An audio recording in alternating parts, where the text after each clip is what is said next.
Okay, this is the September chat. Still feels like August for me.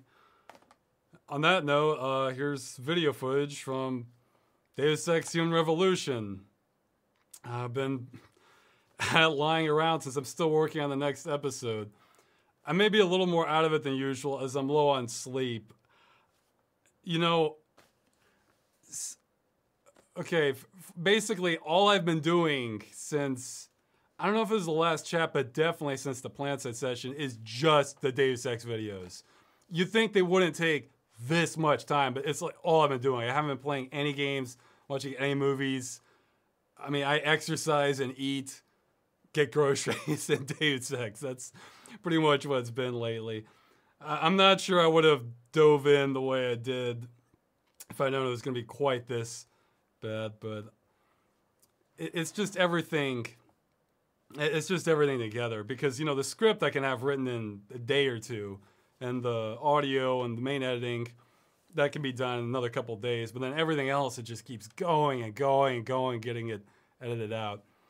So right now, as soon as I finish this, I mean, I'll get it up on YouTube and then as I said, I'm low on sleep. You'll have to bear with me a little bit more than usual. After that, I'm just going back, trying to finish off Human Revolution. I'm still looking forward to finishing that because then I can have more of like a work-life balance. Announcements. September 17th, 2 p.m. Eastern Time will be the next Planetside session on the Emerald server. Still, I don't think I'll do a race this time. I'll try and figure out what I'm doing. Let's see, October 1st, 4 p.m. Eastern Standard Time will be the next video chat. That'll be on a Saturday. Actually, I think from the last chat, I think I said this date thinking it was a Sunday, the way I've been doing it. But, okay, some people are complaining about the stream resolution. I have no control over that, I don't think. So, sorry. Yeah, I thought it was going to be on a Sunday, but instead it was a Saturday. So I thought, oh, well, I put the date so it's on Saturday now, but maybe they'll work better for people because I think some people were saying that, you know, Sunday's not as good because for some people they're in late time zones and they have to get up for work in the morning. So we might start moving these to just Saturdays. We'll see. So yeah, October 1st for the next video chat. Yeah, I've been doing Deus Ex. Yeah, you'll see some excellent sloppy footage here, or especially if I get to China in the chat, where I went in from this save where I didn't have explosives, didn't have hacking skills, and it got interesting. Basically, I didn't have the tools I needed to get through, so I had to improvise. So if we get that far, you might see some interesting footage. Here, God. Okay, yeah, I'm tired. Oh yeah, so on that note, once I finally finish the Deus Ex videos, as much as I'd love to take a break, I'm not going to, but I am going to have a little more sane balance. What I plan to do is, what I was hoping to do months ago, is Game Dungeon is going to start splitting a little bit.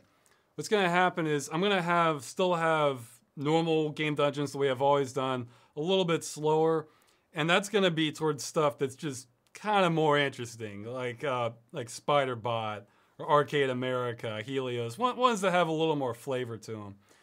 And on the flip side, I want to experiment. I've had people standing by waiting on me for, maybe 2 months now.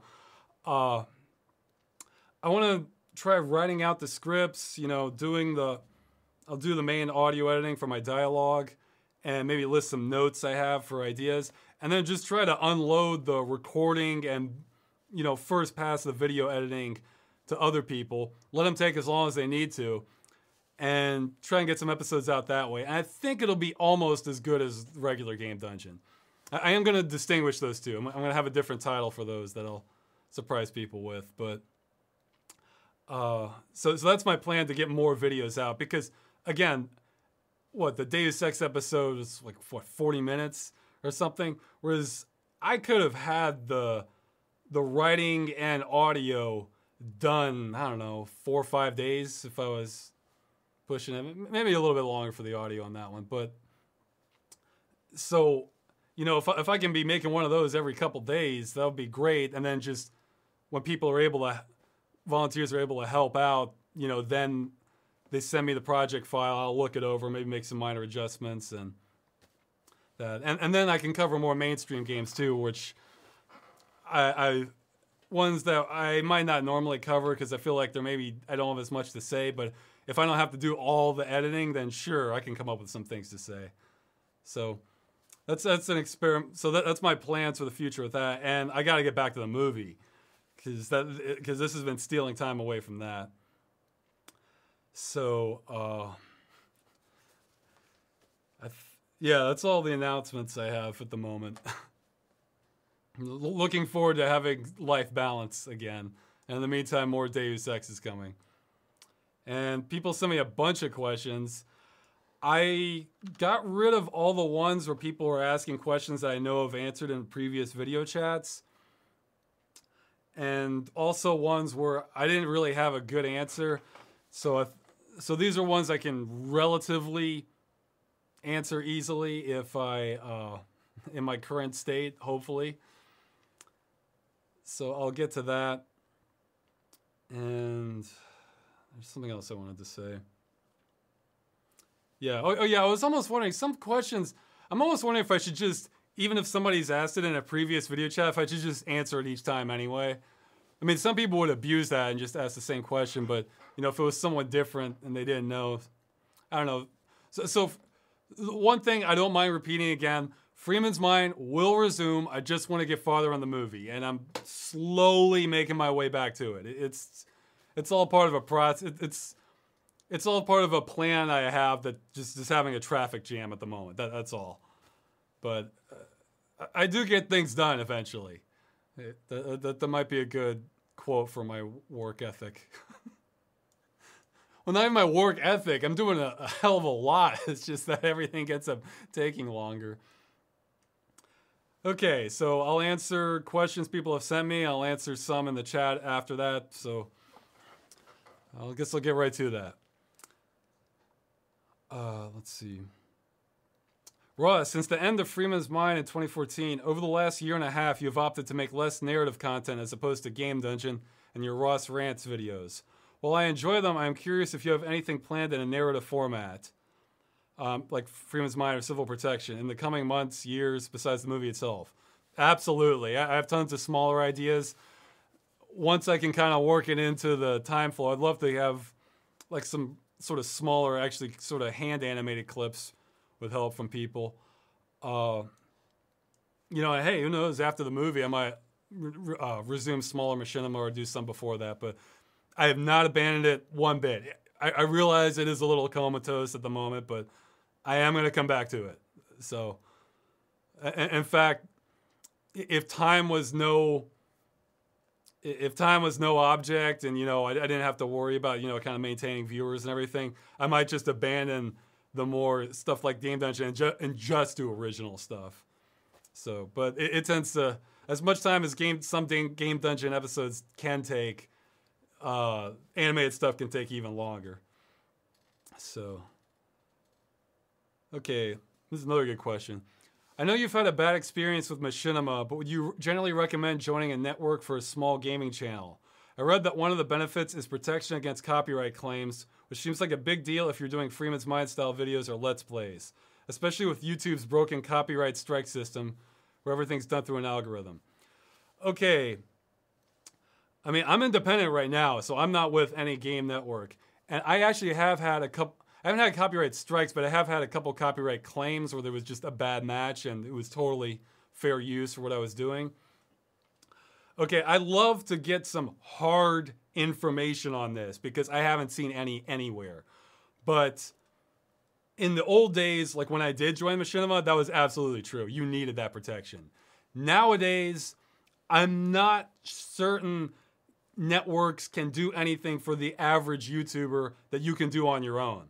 if you want a pretty good guide as far as how to fight copyright claims on your content, there's one put out. His channel name is Your Movie Sucks. And he does like a lot of sort of funny critique. And he has one called YouTube's Content ID something sucks. And it's in a fantastic guide telling you what to do, like in each step if you get a copyright claim on your content, how to fight it, what steps to go through, what the risks are, etc. I'm not sure networks do anything more for you than what you can do yourself. Now, if you're enormous, bigger than me, then that might be different. They might have relations they can use. But I would love to hear a concrete example, basically a documented case where they did something you cannot do as a individual. Because if you're an individual, you can do the counterclaim or everything and say, no, this actually is done in fair use. Here's why, and then copy a portion of the DMCA Act that talks about that. So I would not assume they can do anything for you. I almost want to say it's the same for views. The only way to get an idea for certain whether networks help you with views would be, aside from some cross-promotional thing, which, that's just networking, would be to have somebody who has like really consistent content. And then if they join a network, see if anything changes, over the course of like a year or something. But they never want to reveal views and numbers and everything like that. So everybody's in the dark. So I don't know. I would love to see hard data on this. This would be a great way to get great opportunity for some investigative journalism on this. Maybe make some channels and see how it goes. I don't know, but for now, assume nothing unless you have really good data. Because just some guy saying, oh yeah, I joined and my views are better. Well, maybe your views are going to get better anyway because your channel is getting bigger, and that's why the multi-channel network picked you in the first place. They could see you were growing. So, who knows?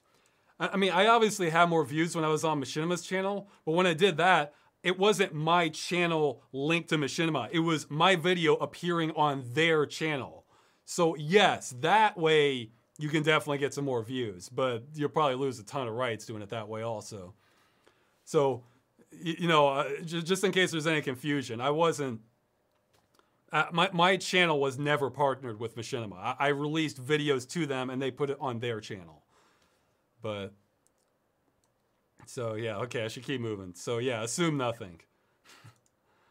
You have tools also as being independent with YouTube. Okay, somebody's asking a question about Human Revolution. He wants to know what I think about augmentations in the game, the way they show it. You will absolutely hear that in the next episode. And he wants to know if I would get augmented. Probably not, just because, I sort of have an attitude, just avoid surgery unless there's like a real good reason for it, and most of the advantages from augmentations don't seem to do a lot unless you're like a special forces kind of person.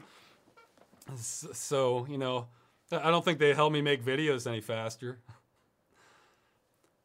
So yeah, probably not. Okay, Ross, you talk about how terrible gamepads are, but with joysticks and buttons. I didn't really get why you say they are harder or worse. In my case, they are easier and better than mouse and keyboard, aiming and controlling. But I guess that's me being spoiled by playing Xbox almost all my life. Okay, well, first of all, I don't think gamepads are bad. In fact, I prefer them for, like, platformers. Like, I still need to play that fan-made Metroid 2 remake. When I do that, I hope to use a gamepad on it.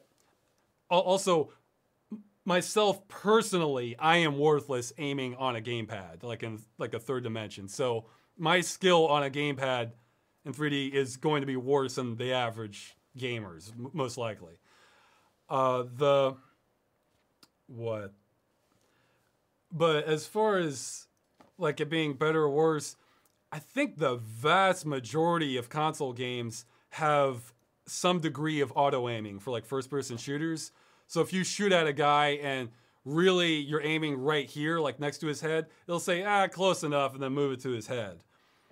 So that should say something right there. But there's other like objective things, like you have a dead zone on the thumbstick that you don't have with a mouse. And also, I think Microsoft did a test, like I want to say like 2005 or something internally, because they were hoping to ramp up the idea of like cross-platform play between like PCs and consoles. And in their testing, they had like sort of average PC users up against professional Xbox players, you know, people entering tournaments for Halo, that sort of thing. And the PC users just mopped them up in the games they were testing in. Now, it depends on the game too, because it's ones where aiming really matters. So some games, you just sort of need to be in the right place at the right time. Like if you're playing Team Fortress 2 and, you know, you're playing an engineer or just like a medic helping some guy, yeah, that's probably not going to make that big of a difference. But if you're playing something like Counter-Strike or, you know, something like Quake, you know, where you have like real twitch reactions, I think mouse tends to just obliterate gamepads once you really have like an even level of things. I mean, some people are really good with gamepads, but once you start getting to like real situations where aiming really matters, then the mouse tends to leave gamepads in the dust. Now, keyboard actually does have its shortcomings for careful movements. It has no analog control. So for movement, actually, I could see gamepads having an advantage depending on the game.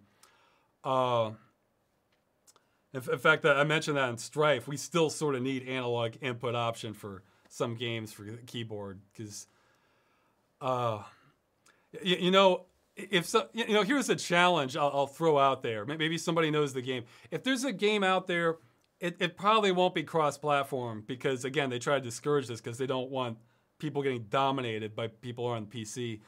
If there's a game where like aiming really matters in the game, and it's one where console users agree that the gamepad controls are fair and even, you know, like you can plug in an Xbox 360 controller or PlayStation, whatever, and people agree that they handled it correctly because some PC games don't do that well. I'd be willing to like enter in like a match, you know, some sort of death match thing, and we'll see who comes out on top. Me with a mouse or the other person confirmed with a gamepad. You know, they would have to film like every bit of it to make sure they're not cheating with it. But if somebody knows of a game like that, maybe I could do that in the future. We could have this well documented so everybody's good on the standards. But I think the difference is that significant. Once aiming really matters. Actually, on that note, I read the new game Quake Champions coming out. I read it's going to be a PC exclusive, and I think that has to be because of the gameplay, because Quake is a real fast-paced twitch shooter, and I don't know how doable that is on like a normal console controller. That's the only reason I can think of they made it PC exclusive. But okay, that was enough time on that. Should keep moving. Do you think Freeman's mind... Oh, yeah. Okay, this has some bad grammar. Okay. Do you think in Freeman's mind case, what he was saying was actually somewhat sane? Sometimes. Sometimes not. That's the thing about Freeman. He has many thoughts. You sort of have to... You sort of have to filter it out for yourself, like how serious he is about things. I mean, Freeman is pretty serious, but as far as sanity, you know, it's like a roller coaster with him. Because some things make a lot of sense, other things not at all. So, okay. Let's see. If and when we achieve meaningful space travel, we might discover that the humanoid model of anatomy might not be the norm. How do you think we will manage if it turns out most intelligent species are more like trees or giant amoebas? I think astronauts and individual people could probably still try their best for good relations, but I'm not sure we're ready as a species for that. I think it would get spun on news channels or talk radio or something that we would find reasons to go to war with them. I don't think we're ready as a species for that. But individuals are, but not as a whole, you know. Yeah, well, that was sort of the plot behind Men in Black, you know. This was all secret because the public just can't handle all this, you know. Okay. If you don't mind, what state are you originally from? I ask because I want to know how accurately it is depicted in Arcade America. Well, I was born in Louisiana, but I grew up mostly in Virginia. So I guess they sort of have, well, I guess they had D.C. That's just right next to Virginia. Well, Louisiana, I mean, it's a cartoon. That's how accurate the game is. It's a cartoon. So, although I think my favorite line from Arcade America was that, you know, this game has stayed frozen in time, but America has become more like a cartoon since it was made. So it kind of resonates a little more. Let's see. Actually, you know, even in Virginia, that's on the Mason-Dixon line there. You know, there's a big difference between Northern Virginia and Southern Virginia. Like that's you're definitely getting to the border between the North and the South, between like the culture, the economy, that sort of thing. So, and DC's closer to the northern side. Okay. What is the worst thing in hack and slash games? Kiting away from powerful enemies or healer units resurrecting enemies? I'd say absolutely healer units resurrecting enemies. I mean, in the Chosen, that was a freak incident. I mean, that's part of why I chose the game. I had never seen anything remotely on that scale for having to kite an enemy. I mean, maybe a boss in some of your cheaper hack and slashes. Nothing even close to that, but it's just so annoying, like having them heal the units you just killed. Whereas if you're kiting a unit in a hack and slash, it's, in a lot of them, you're, I mean, if you're kiting them a whole lot, then it's probably a boss, and then it feels like a sense of accomplishment once you take it out. But, yeah, I'd say that in that Sucker Punch in Revenant where, no, you should have been training an unarmed this entire time because that totally makes sense for this kind of game, you know. But that was a freak incident. Okay, should keep moving. Do you think piracy is justifiable when a game is only available as a censored version? I'm certain I answered that in the last video chat. Okay, I guess this one got in. So watch the last one. I talked all about that. Where do you go? What do you do when you need inspiration? Well, it can sort of come out of anywhere, really. But if my mind, I mean, I usually exercise if I just can't think straight at all. And I mean, basically, if I have to think of something funny, I just need time, basically. I mean, you can have me in just a bare room, and I'll come up with something. I guess for me, I would try to avoid too many distractions, but okay. But I don't have a set method or anything. Which game do you think is most deserving of a good movie adaptation? I think I might have answered this one, but I was thinking about some more. I mean, again, there's all kinds of ones. But you kind of don't want more modern games, really, because they're so fleshed out and have a story to show everything that would they really benefit that much from being in a movie? I think you want something that's a little more abstract, like a real-time strategy or just one with real data graphics, because then you could really bring something to a movie for it. Yeah, I was thinking about this one earlier since I looked at the questions. I'll probably think of a better answer later, but if it was handled poorly by Hollywood, I would want the game really basic. So, again, maybe something like Quarantine or Carmageddon, even though Carmageddon was sort of an inspiration of the Death Race 2000. So something where even if they screw up the script, just the raw action is maybe enough to carry the movie. But if it was a good one, you know, this is sort of a cop-out, but I would almost say whatever Warhammer 40K game has the best script. I'm not sure. I'm still kind of going through some of them.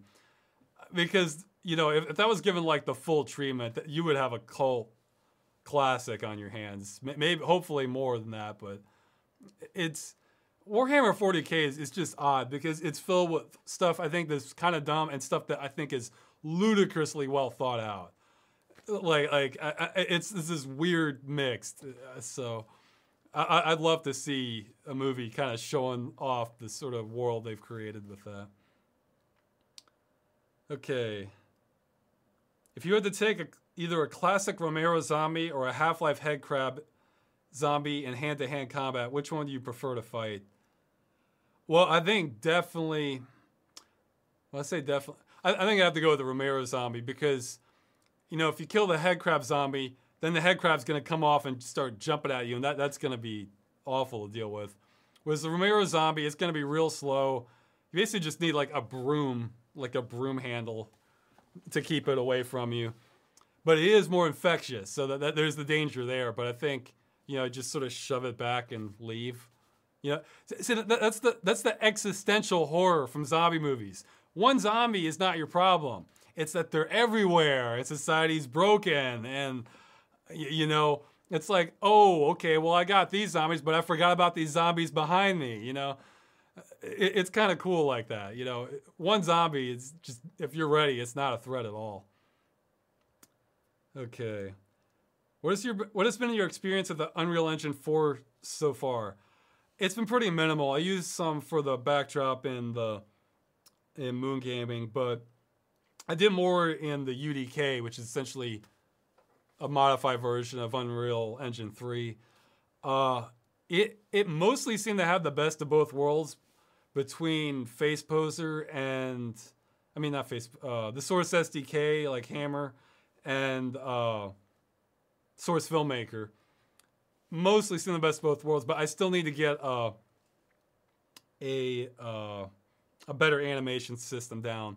I mean, it's like there's different layers of animation. What they have is good, but I need something extra also. That Source SDK sort of filled in the gaps that I'm having this kind of build a little bit more from scratch for the movie. If such a thing existed, would you join a paramilitary organization dedicated to preserving individual human rights across the globe, despite going against many major world governments and with tasks possibly being to assassinate people or hack bank accounts, etc.? You know, I think there's a really similar question to this in the book 1984, and it's a trap. But no, I don't think I would. It's because, I mean, you have to ask yourself, are you willing to die to preserve society? I'm sorry, I don't know if I have those kinds of guts, guys. I mean, but plus, you know, if it's just individual freedom, well, I mean, individual human rights, it kind of depends what rights we're looking at, because some are more important than others, you know? Like, well, because you could have sort of a calm dystopia where everything is kind of okay, but, you know, some of your freedom of speech is restricted, and that's a hell of a lot better than something where, yeah, you can just be killed in the middle of the night by secret police. You know, so I don't know. I would need more specifics, but I mean, I don't know. With the freedom fighter, I guess I'd really have to think I have a chance of getting through this and living, like making a difference and surviving. You know, yeah. I mean, I'm not good martyr material. Yeah. To quote General Patton, or paraphrase him because I don't remember the exact quote. You don't win a war by making, but you don't win a war by dying for your country. You win a war by making the other son of a bitch die for his country. You know, I'd rather be smart about things if I can. And going up against multiple major world governments sounds like bad news. Okay. You mentioned in the quarantine episode that the game might be someone's vision of the future. Would you rather live in a future like Quarantine or a future like the one alluded to by the hairless guy in Deus Ex, where individual poor people have no power or rights? Well, okay, you know, what I remember of Quarantine, like the original, it's kind of like the Deus Ex world anyway, outside the walls. Although in the sequel, Road Warrior, it's just spread out anywhere. So, I mean, I don't know. It sounds awful, but I'd say almost the Deus Ex one, because in Quarantine, it's just mad. It's just anarchy and madness. Like, if you're poor, it's not like you have any more rights. You just dodge cars or get shot. I mean, that's, you know. Whereas Deus Ex, I don't think they would have a problem if you just sort of banded together a homeless community and just went off and kind of lived in the woods or something, you know, where you're not causing too many problems. I guess it's still bad, but I guess you have a few more options in the Deus Ex world, is the thing. Whereas Quarantine is just anarchy and madness. So, I mean, you're more free, but you're more likely to die too, even if you are lower on the stratification. So, you may have heard or read some of the hype about the new Legend of Zelda game. It's well deserved, but some people were complaining that the player won't be able to choose Link's gender. They apparently believe that because we are advanced enough to do so, it should be made this way. Not to mention the women's equality stuff. What do you think about the main character having specific genders in non-first-person games? And do you think those people have a legitimate argument? It's one of those things. It's one of those things that never really matters to me. I mean, I played games where, you know, you're playing a woman as the protagonist. Like, hey, I had Still Life on the show. I still need to finish Longest Journey. I played Gray Matter. Phantasmagoria. And, you know, I didn't have a problem with playing as a woman. What's a much bigger deal for me is how personable is the character. You know, I'd far rather play as a character of a different race or gender if they're kind of cool, rather than someone who's white male and it's just, I hate them. I want them to just go away. I mean, I wouldn't say I hate them, but I didn't think he brought much to the story. For the Assassin's Creed series, that was it, Desmond Armand, you know, the guy in present day. I forget his last name, but he's just whining. Who wants that as the main character? You know? I mean, it just depends on people.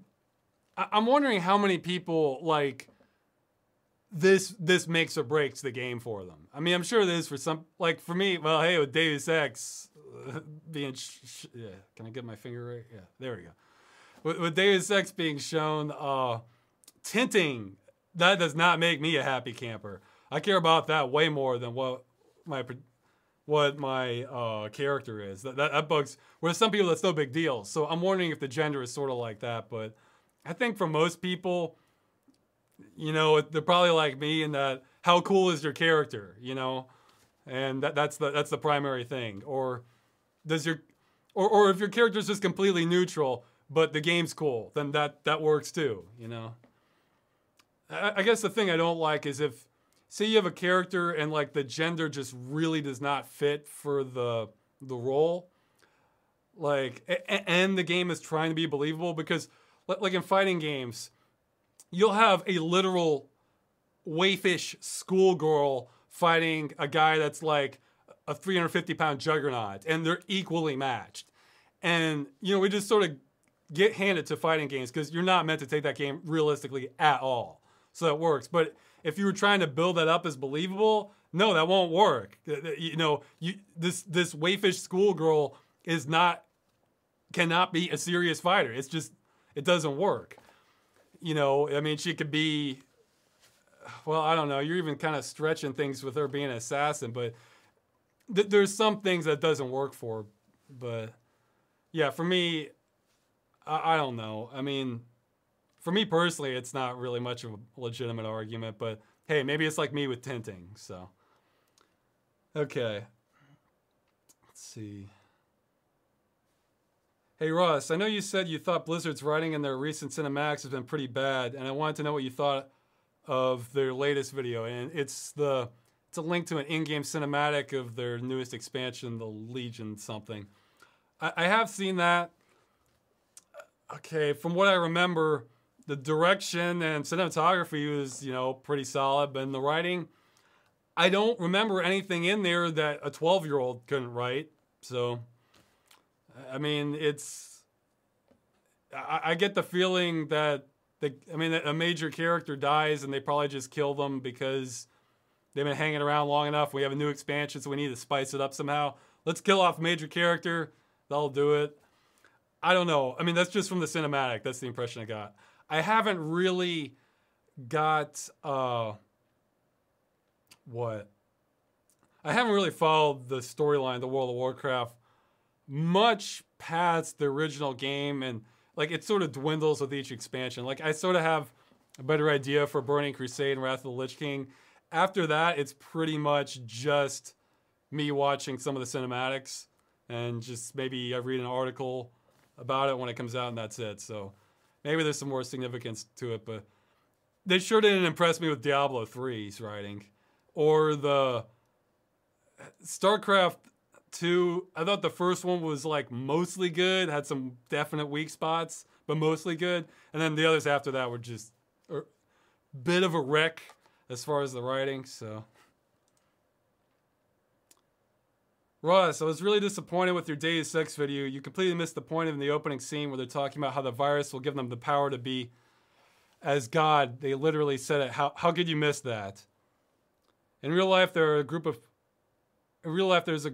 people who want to become gods to try and take over society. They want a one world government. Let's see. Well, I mean, I don't think they gave enough details to that. I mean, God. The reason gods is a metaphor. How does having a virus make you how does manipulating a virus make you a god? It's well, yeah, that you wield a lot of power, but that's could easily blow up in your face. And I mean, I don't know. The point I was trying to make with that is, if it's easy to think something makes sense if you know the story ahead of time. Whereas if you're just playing Deus Ex for the first time, know nothing about it, yeah, that they're giving you so many references where you don't know what's happening. So, I mean, the one world government, I don't know if that, I think we're heading more towards one world financial policy, I think is what we're drifting more towards than one world government. I mean, not even one world financial order like in Invisible War, but financial policy. There's a lot of forces trying to get that going that way. But, okay, just keep moving. Here are two hypotheticals. In one, the entire Earth would be nearly destroyed with pollution. The air is basically toxic. There's little drinking water or food, but world peace has been achieved. In the other, all nations prosper and the environment is still perfect, even with all the technological advancements we have today, but you're always in fear of being nuked, or worse, due to World War III raging on. Which do you choose? In the second one, it sounds like if every day you're afraid of nukes and we're on the cusp of World War III and, Cusp of World War and we're looking at a real nuclear exchange, it sounds like you're not that far from the first one. I mean, geez, if during the Cold War, yeah, I mentioned the Deus Ex, the Cuban Missile Crisis, if that had gone down differently, it wouldn't be looking like this. It'd be looking like Fallout right now. Because if then the Soviet Union and USA just fired all their nukes at each other, man, it would have. I'm trying to think. If somebody has a link, you can maybe either email me or maybe I'll see the comments. Probably not, I'm afraid. But let me know, or in the forums, if someone's done a realistic analysis of what would humanity's current state be if that had happened? If we just unleashed all the nukes back during the Bay of Pigs, Cuban Missile Crisis. Because I'm not sure if humanity would be here or not. We might be, and then just the cloud would be blotted out, and the ecosystem would be dying, but maybe it wouldn't kill it completely. I don't know. I'd love to hear like some biologist views on that. But okay, so in the second one, it's almost a trick question because, you know, you're not that far from it anyway. And the first one, for whatever reason, which you know, it's hard to imagine world peace being as achievable either. But let's say it was. If we actually have world peace, like real 100% world peace, but it's a toxic wasteland, we could turn that around. Like if humanity cooperates, there's almost no limit to the problems we can't solve. Like if everybody, I mean, just even looking at the United States, look at how we behaved in World War II, because everybody's pretty much united in the country, and that just changed the fate of history. So if we were actually all cooperating, which again isn't necessarily any more believable, well, maybe, but we're talking some deep sci-fi here, for that to happen, then again, if we're all on the same page, there's no end to what we can't accomplish besides the laws of physics. Those are our only limits then, the laws of physics, if we're all just united, So I guess actually the first one. So yeah, because there's more potential for improvement. You said you're going to postpone the sound design of the movie until later. As far as I know, this goes against the commonly used approach where the dialogues are recorded first and the character animation is done later. Why did you decide to do it this way? Okay, you gotta understand, there's like layers of the movie, okay? I am not going to animate facial expressions and lip sync and most gestures before recording people. But the thing is, I need an animation system. I need to know that, okay, how is this person gonna walk and sit down? I need all the core models finalized. I need all the bone structures in their face working. So, you know, that's a layer before you even get to the recording. You know, so by the animations, I need animation systems is what I need. And then once I have that, then I can go into like more specific, then I can do the auditioning for, you know, the lines and then match the animations to the lines and everything. But, so I need animation systems prior to that. And that's something that, it's not a simple thing. Yeah. So it's not really contrary to what you're talking about. It's just that there's an extra layer you might not have been aware of that I need to deal with. Several times I noticed that the game dungeon art is subtly referencing the game's peculiar. Okay, I can't say it. You know what the word I mean is. Oddities. From your point of view. Well of Souls being my favorite example. How is the drawing process organized? Do you describe your vision and the picture to the artist, or does he come up with his own? It depends on the episode. Sometimes I'll give a few suggestions. Other times I'll give something more specific. For Chosen Well of Souls, yeah, I actually gave him some suggestions to kind of make it look like that. You know, I kind of want... See, the problem is he created this sort of generic RPG art originally, and I feel like that didn't encompass the badness of the game. And I really wanted to kind of hint at that in the title. So, that was the... So yeah, it varies on the episode. Whereas Zany Golf, which was done after the fact for the follow-up episode, he actually sent me some concept designs he had, and they were all great, and I just kind of picked the one I liked the most, and he did that. I thought it was just fantastic. So it kind of depends on the episode. Okay. You said that you'd be glad if someone did a time index of your video chats. I did a time index for the August video chat, but it wasn't added to YouTube. Should I continue doing this? Yes. This goes to anyone. If you want to submit a time index, like, okay, you know, like 506, somebody asked a question about Martians, you know, you can fill that out. Send it to, this is different from my regular email address. My regular one's rosswscott@gmail.com. Send this to accursed@gmail.com. You know, 2 S's, farms and stuff. And it'll get sorted out. right now I'm overwhelmed, but then it goes to the volunteer helping me who's much better at handling this sort of thing. Okay. Obligatory idiotic question. These are his words. Suppose that you can save and load your life, just like you do in video games. What experiments would you do now that you don't have to deal with consequences? Well, actually, I might actually do some real science experiments. Actually, sometimes with food. Like, I'd eat different foods and see how I feel, like, the rest of the day. Because then I can know exactly what the food's doing to me. And, like, as it sounds silly, but man, if you eat a donut versus a bowl of oatmeal or just a sandwich, you know, I mean, I might be more sensitive to it than most, but it's gonna influence how you think about things. It's a pretty mundane answer. I'd have to think about it more. I guess the other answer is I would spend a day just relaxing, having fun all day. All right, load day, and then I go and then spend the actual day going to work. So I have the memories of doing something fun all day, but then I can actually do something productive. I would do that all the time.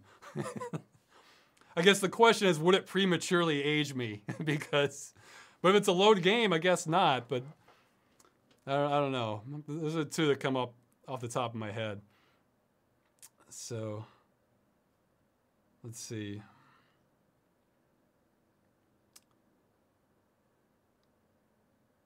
What got you to cover the Deus Ex series for the Game Dungeon? Even if it's a mainstream series and one I like. Well, it was a couple things.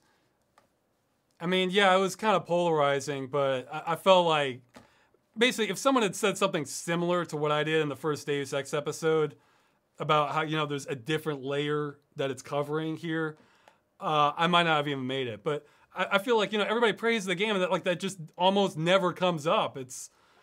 And I thought it was just kind of nuts. Whereas that was one of the first things I thought of. Like the same day 9/11 happened, I was thinking, wow, that is kind of like Deus Ex.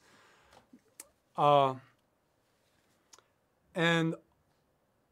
yeah, I guess that's what kind of triggered it. Plus, I knew the new one was coming out, so I figured, yeah, that's the thing. I'm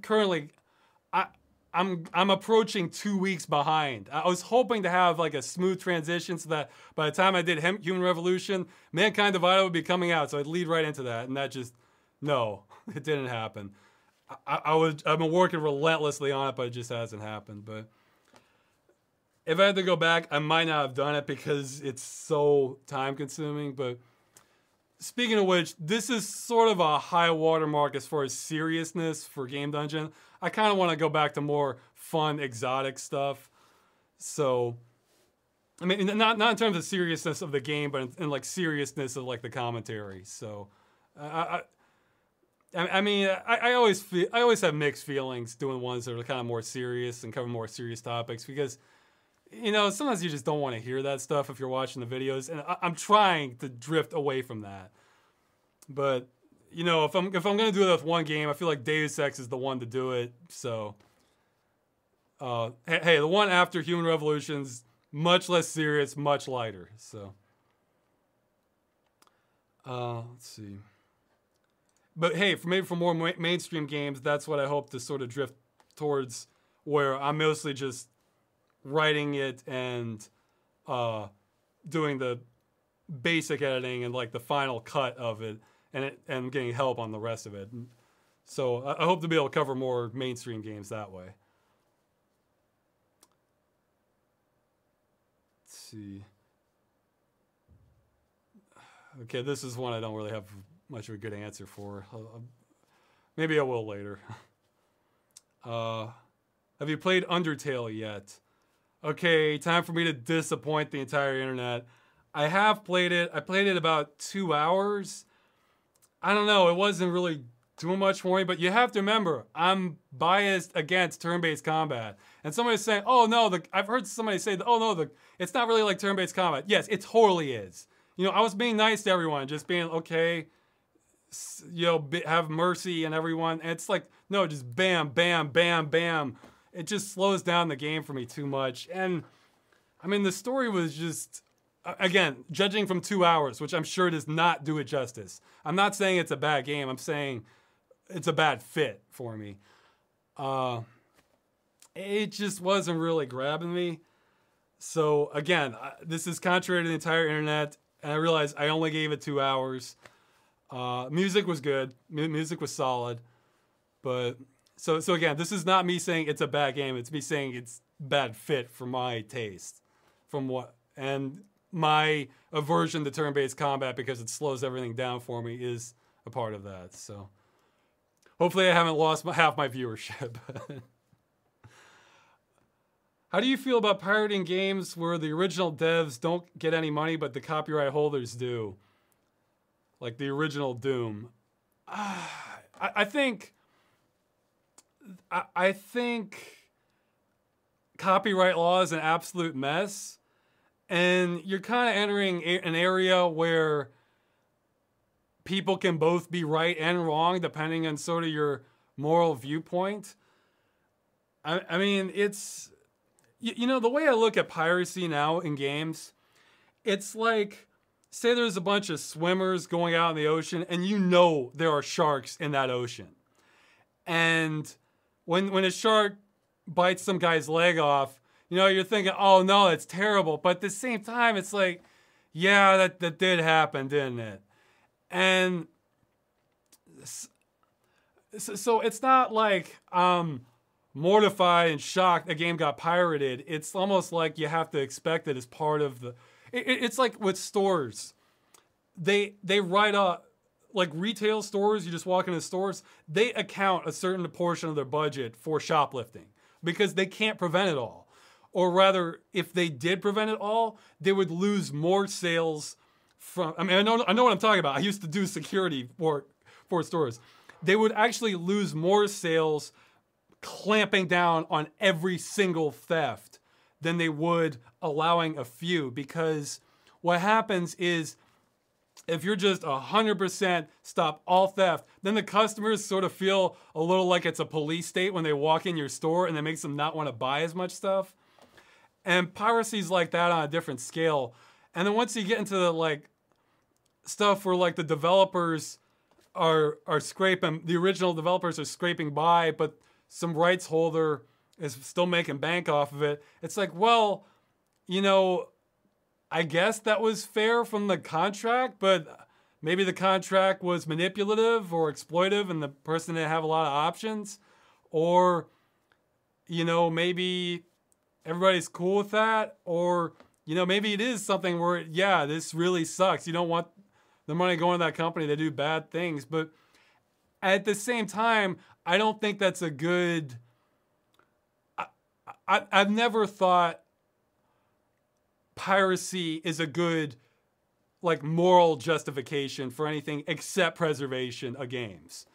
So I don't think you're taking the moral high ground anytime doing piracy unless it's to preserve the game because you can't play it any other way. Because then it's a matter of, like, preserving culture, which I do think is important.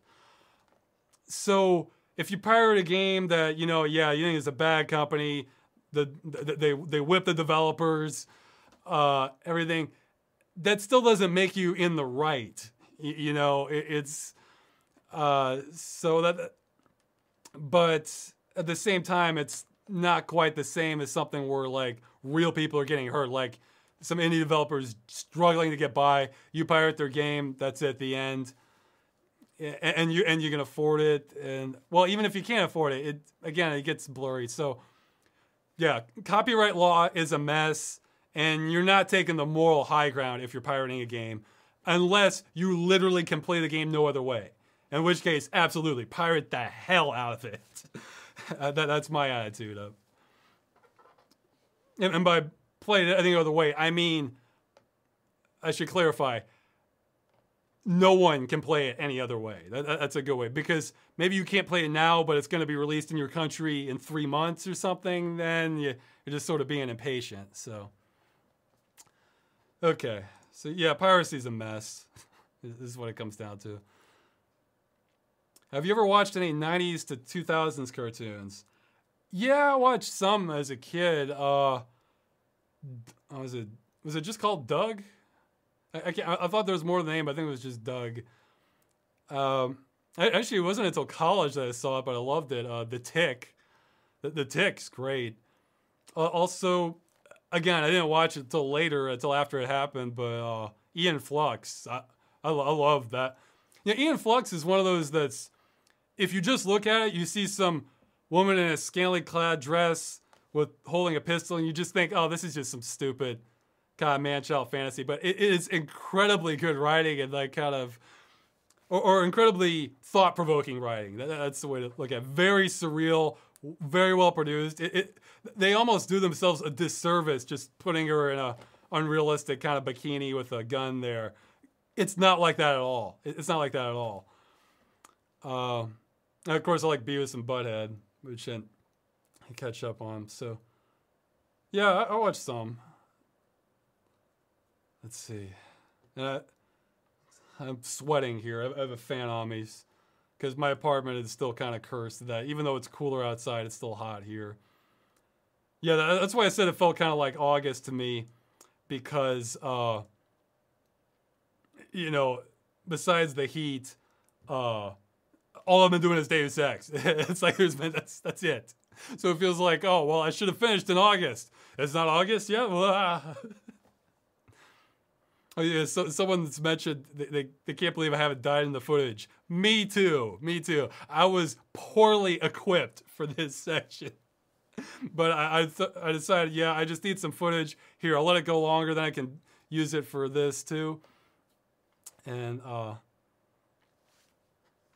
what?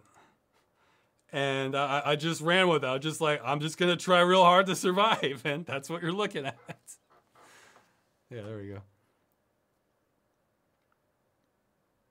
If you were transported into a different world, what storyboard genre would you like to be in? Sci-fi, zombies, futuristic?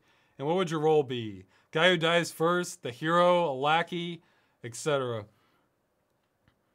I guess, I don't know, if I was actually transported, I might go with futuristic. As for the guy, I'd be, I might be like sort of like an engineer or a repairman, you know, who like maybe aggressively tries to give a hero a side quest saying like, you know, I need these parts or the floating city's going to crash into the ground, kill everybody. No, I mean, well, but hey, what do I care? I have a parachute, you know. It's not like I can't go up there. The turrets are there. Why don't you get it, huh? Like, I don't know. That would be kind of fun, but or just sort of like a shady character where you're not sure what else they're up to, but they do help you get stuff, and sort of coming in contact with them raises more questions than it answers. Let's see. Have you ever planned a collaboration with someone skilled in source filmmaker for a civil protection episode? Plan? No. I mean, I might consider it, but I can be kind of picky about body animation. I mean, you know, just sort of reflect the personality. Plus, I don't want to touch source filmmaker much more unless it was just like the final process. You know, it lets you do so much. It has so many flaws in design. So, okay. How do you feel about the inclusion of Adam Jensen as the protagonist of the series? You know, I don't talk about this in the next episode, so I'll mention it here. I didn't have much of a problem with him. There's a couple things I didn't like, but that I do mention, but I felt like they were trying to just sort of have an equivalent of JC, who is pretty neutral. Yeah, JC Denton. So, oh yeah. Yeah, look at that footage. Again, I was amazed how long I was surviving in this. You know, I don't know if you can tell in the corner. Maybe you can tell on Twitch, but you can actually see my health there in the corner. And man, it gets low. But yeah, I didn't have a problem with him. I mean, he was kind of neutral, like JC Denton. Okay. Let's see. Favorite Diablo class. I never had like a strong favorite. Okay, somebody's asking what difficulty. This is a normal difficulty. What? So, or give me a challenge, I think is the name. However, I did have all the upgrades for bullet resistance. So that makes a difference. But, let's see. Favorite Diablo class. I didn't have like an obvious favorite. like I kind of like in the original Diablo, I like playing as the warrior actually, but it's a clear advantage playing as the sorcerer in that one. In 2, I kind of like playing more as a necromancer, but until that blew up in my face later. And then I never really had a strong preference. Actually, in the expansion, the druid was kind of neat, but I don't know. None of them really like just totally grabbed me. In 3, I haven't played the expansion, but in 3, oh yeah, the sorcerer. I mean, I'm sure at higher levels it balances out, but at opening levels, you just demolish everything in your path. It's just like boom, boom, boom, boom, boom, dead. Like, again, I'm sure it balances out at higher levels, but you can beat the game pretty fast as sorcerer in Diablo 3. At least when I played it, they're always tweaking it, but class-wise, I was more interested in the demon hunter, but there was it had a little more complexity than I wanted for a hack and slash, so I just kind of went with something simpler. Yeah, theme-wise, I was more interested in the demon hunter. Ross, when nobody is around, do you ever turn your speakers up really loud and hum weird noises into your microphone, like Principal Skeleton from the Grickle videos? No, not into a microphone. What was the best or most memorable Christmas present you received growing up? I think I actually answered this on Tyler's Valve News Network podcast. I think I'd have to go with a Lego set my grandmother got me. It was a Blacktron space station. I think I got that and actually was able to get some cheap knockoff, some cheap sort of counterfeit Legos, but they still fit normal Legos from a store that had like these moon-based landing pads, so that made it like that made the size of it so much bigger. And you know, as a kid, I just thought that was just the coolest thing, you know. So it probably depends on what age you are when you get the presents, but I don't remember. Well, you can look up when Blacktron came out, but I think Blacktron was the name of it. Let's see. So yeah, and I think there's more questions that were added since when I started this. Oh no, okay. Man, a lot of questions. Okay. Oh yeah, somebody's saying why I didn't mention an RPG when I was talking about worlds I'd like to explore in virtual reality. I'd absolutely love to explore RPG worlds. It's just that I think I was getting towards the end of the chat. My brain just starts stalling out. Yeah, I mean, I think I said pretty much any giant open world. So yeah, that would be like, you know, Morrowind, Skyrim, or, you know, Gothic, Corinthus, you know, just anything. I mean, to me, that's a big draw. See, that's the conundrum for me in VR is probably the number one thing I want to do in VR is explore the worlds. You know, even if it means just get rid. You know, people joke about walking simulators. Well, that actually might be pretty fun in virtual reality.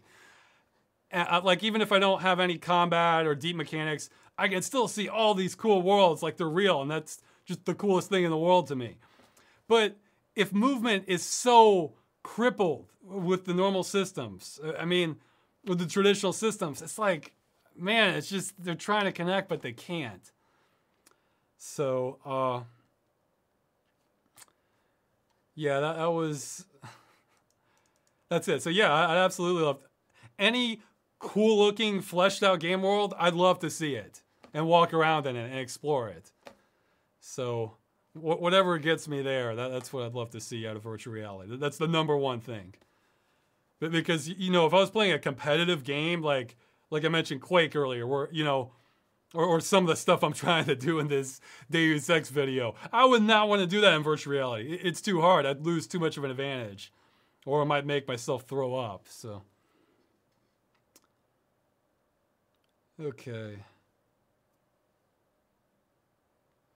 Somebody's asking about my video equipment for filming. Do I have the camera here? You know, it was... I'll have to get back to people on that. You know, I do have a camera. Okay. The camera I use is a Canon Vixia HFR 500. And, you know, it has varying results. You know, if somebody wants to recommend a better camera I should be using for the, like, for when I get in front of it for, like, Ross Rants or something, feel free to recommend. I know I'm hardly an expert at this. You know, I always look at this stuff as a means to an end, and I never really... You know, it's hard to be an expert unless you've owned and have experience using a lot of this stuff. So it's, you know, small subset of people are able to do that. So if someone has recommendations of what's better to use, you know, by all means, let me know. Maybe I can get something better eventually. But really, I kind of want to make more videos where I'm not necessarily in front of the camera. So it's not a top priority. Does your girlfriend help any in the video production? No, though maybe she will eventually. I might try to help teach her some more. I helped teach her some in Premiere. That's how she made her series, and so she kind of got sidetracked by other things. She does help me. She does help with the process of posting the subtitles. She has made some Polish subtitles for Freeman's Mind. She also helps with sometimes some small fixes on like the website. So not too much, but maybe she can help me more in the future. I'm actually... I was about to reveal something about the next episode, but maybe I shouldn't, so okay, I should keep quiet. Okay. Do you get much time to actually play games nowadays? Not this month. I have played nothing except Deus Ex, which I'm not even... It's different when you're playing it to get through it as fast as possible to get it through the footage. It's not as enjoyable. And the Planetside 2 session. It's all done, like in the past month, pretty much. I want to get away from that, though. I'd love... You know, it's been so bad. I've actually been kind of kindling my hope. But I have this list of all these fun things I want to do and games I want to play once I'm done with this episode. So, what? Somebody's asking what my girlfriend's series is called. Magda Conquers Black Mesa. She started it, but then she got locked out of her YouTube account. So that channel is probably not going to get updated unless we can figure out a way to get it up and going again. But okay. So yeah, I'm making a list. In fact, that's actually something I hope to do when I get around to the website revision. Is I have this giant list. It's probably a couple hundred games on it, old and new, a lot of new ones too. But of games I either want to check out, play, or warrants further research. So they're ones that I have like where like the screenshots look cool, or like a write-up and description. Oh, this sounds like this could be good, but I didn't have time to look into it further. And I thought that'd be kind of, maybe people would want me to make that public, because there's all kinds of games I'm sure a lot of people haven't heard of on that. And they're all ones I plan to check out at some point eventually, but you know, there's no harm in making this public. People might want it that's like, gee, it's like a big grab bag of stuff that at least sounded promising enough that I wrote down to check it out later, you know? Like I saw some article and I was kind of busy, and like, oh wow, that screenshot looks great. Okay, it's an RTS or it's RPG. Okay, yeah, here, I just write down the name on the list and then I'll eventually come back to it, so. Yeah, I'm not really answering questions from the chat yet. Sorry, I just, sometimes I notice ones. I'm like, oh yeah, okay, that's a good one. I should get to that, so. I'm very bad at multitasking. That's probably why it takes so long to do these videos. Did you watch the Summer Olympics? No, I haven't done anything. Summer Olympics, it's like, yeah, I'm actually more interested in the Winter Olympics. I like stuff like ski jump or like luge or stuff where they get really extreme, or this skiing stuff where if they wipe out, it's pretty scary. But I just haven't had any time at all, so.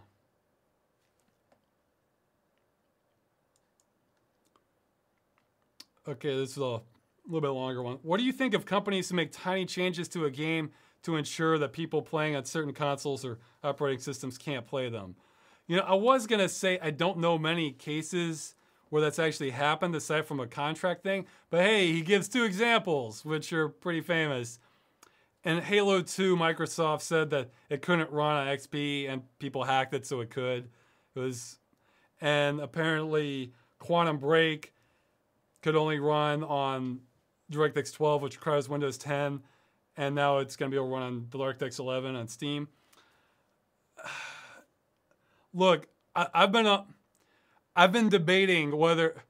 Let me know what you think, guys. I've been debating whether to make the next Ross Rants when I get to it. It's not soon in the pipeline. I have too much other stuff to do first, but to make it on Microsoft and gaming, they've done a lot of things I don't like, but you know, I guess here's the thing. Like, I feel like if I make that, maybe I'm gonna piss off every Xbox user out there, which isn't what I'm trying to do. You know, I'm not, even with Invisible War, I'm not against Xbox users. I'm against Microsoft policies, which some of the stuff they've done is just, it's set back the industry in some ways. And not just graphics, which that wouldn't be such a big deal. I mean, Deus Ex, it was kind of a big deal because of level size, but I mean, with Invisible War, but just other things. I might make that, but that's one of those where I'm thinking, should I make this? Should I not? You know, I'm going to make that, and then some people I know are just going to get on my case about it, but...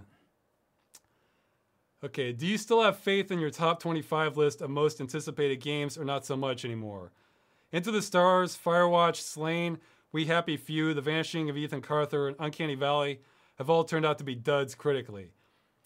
I heard Slain is, I think they're doing another pass at it. I still haven't tried it yet, but I think they're supposed to address a lot of the criticisms. Hey, I know for a fact they addressed my criticism of the trailer. I think they've gone from, like, kind of cheesy, generic fantasy music to just sort of like this metal opera music or something, which, yeah, that could work. So, those all impress me enough that even if there's some bad reviews, I still want to see for myself. Because these are examples where I might be the person who likes it.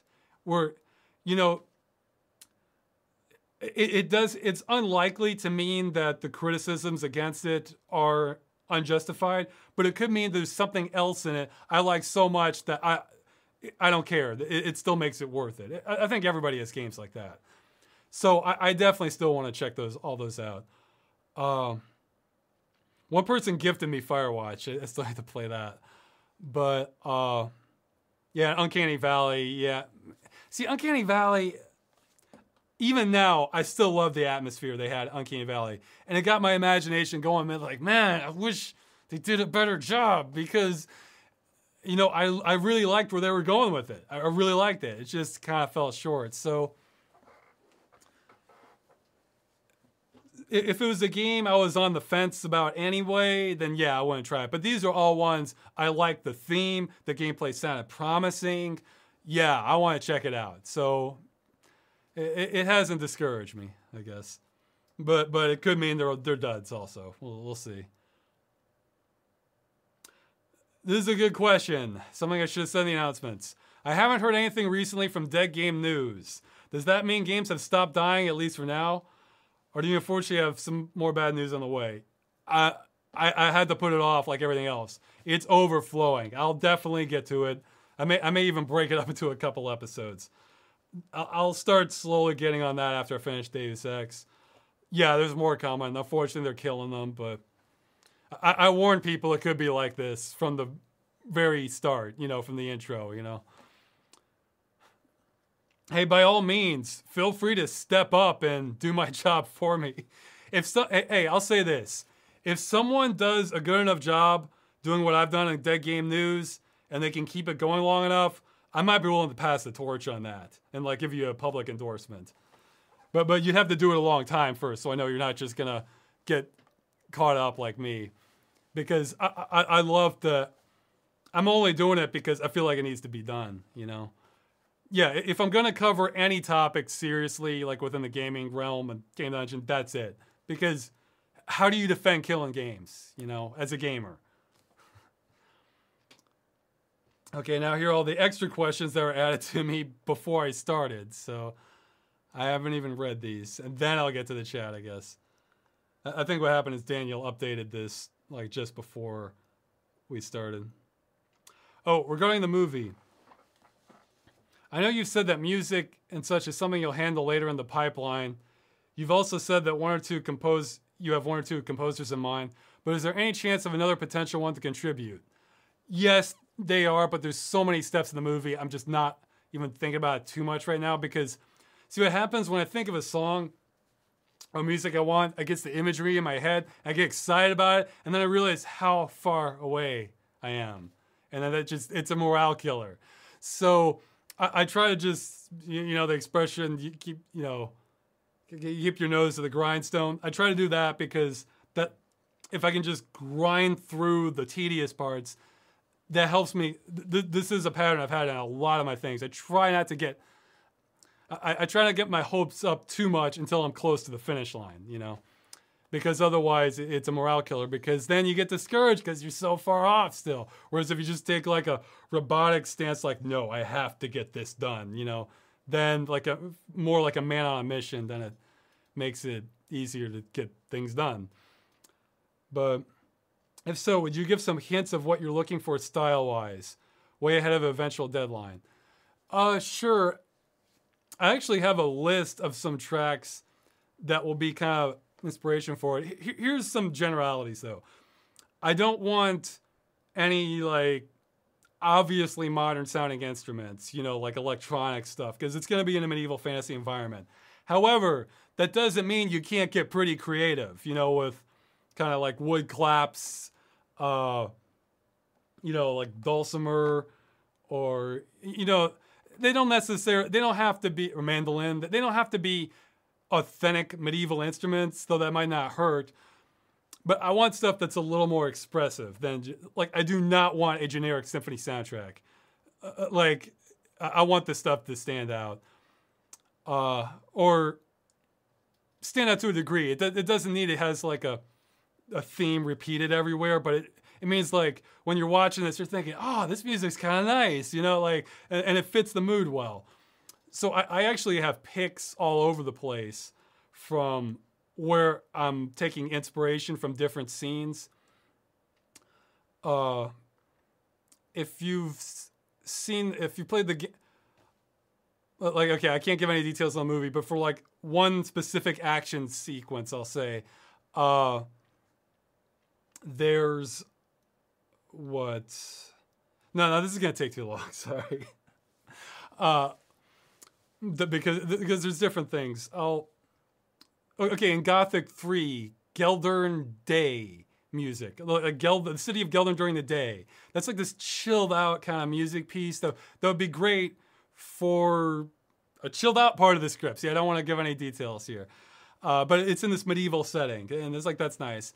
And okay, here's one I can give. For an action sequence, the very beginning of the Dungeon Siege 2 trailer, it's like boom, boom, dun, which sounds probably like crap with me humming it out, but has this like rolling horn sounds that sounds so cool. It like really kind of like fires you up like something big's coming. Like I love that. So I guess go over your kind of favorite soundtracks that really like, oh, this sounds so cool. It sounds cool. It doesn't have to be the most memorable. It just sounds to sound like, yeah, this sounds awesome, you know? Okay, I'll probably give more details on that later on in the future. Or give like a track list of inspirations. And I won't say what they're from, but I'll say like, yes, for this scene, this is the track I'm sort of thinking of, you know? Okay.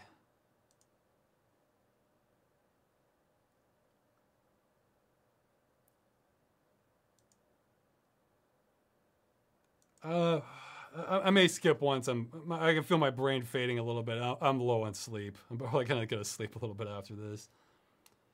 Okay, here's a phone. What can change the nature of a man?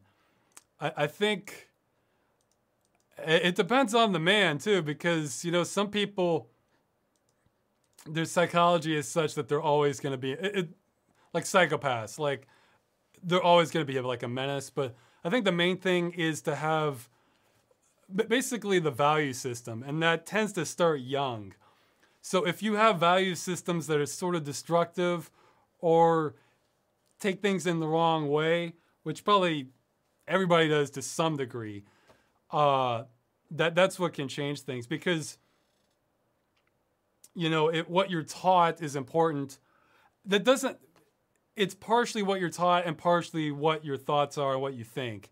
You know, because you can have a warped value system, but then if you seeing other value systems too, and how other people live and how things affect people, that can also change a lot. Because otherwise you can be in a bubble and think this is how the world is, but then if you see other people that just live totally different than you, then you can get some more perspective. You might think, oh, well, these people are crazy to do that, but then, wow, this is a really good idea. Why don't we do this?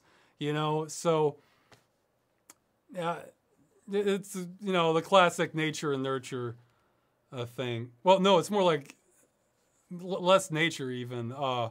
More like nurture and what your own... Okay, maybe it is nature nurture. I'm just getting tired. But yeah, a combination of seeing how other people live and not being too indoctrinated. Trying to keep somewhat of an open mind. You know, not on everything, but, you know, like if you have a morality system, you might be... Like, of course, I'm going to be completely closed on what some things I think are right and wrong. However, you can appeal to my reason, and you might be able to find an exception to that, or something like that. So, okay, I should keep moving on. Man, there's so many questions here. I'm going to skip some of these.